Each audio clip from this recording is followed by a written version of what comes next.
بسم الله الرحمن الرحيم. يا أيها المزمل قم الليل إلا قليلا نصفه أو انقص منه قليلا أو زد عليه ورتل القرآن ترتيلا إنا سنلقي عليك قولا ثقيلا إن ناشئة الليل هي أشد وطئا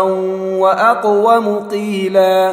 إن لك في النهار سبحا طويلا واذكر اسم ربك وتبتل إليه تبتيلا رب المشرق والمغرب لا إله إلا هو فاتخذه وكيلا واصبر على ما يقولون واهجرهم هجرا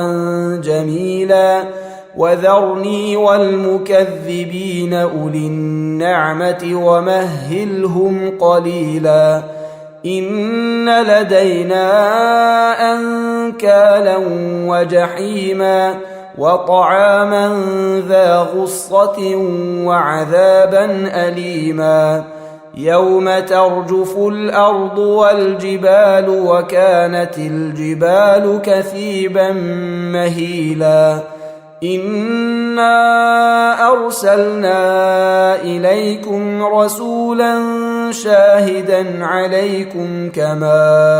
أرسلنا إلى فرعون رسولا فعصى فرعون الرسول فأخذناه أخذا وبيلا فكيف تتقون إن كفرتم يوما يجعل الولدان شيبا السماء منفطر به كان وعده مفعولا إن هذه تذكرة فمن شاء اتخذ إلى ربه سبيلا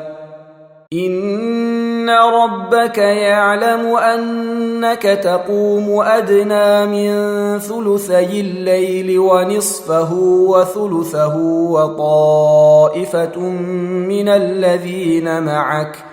والله يقدر الليل والنهار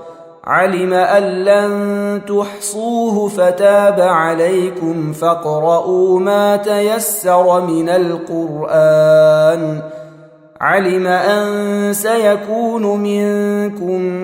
مرضى وآخرون يضربون في الأرض يبتغون من فضل الله وآخرون يقاتلون في سبيل الله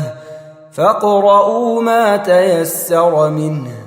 وأقيموا الصلاة وآتوا الزكاة وأقرضوا الله قرضا حسنا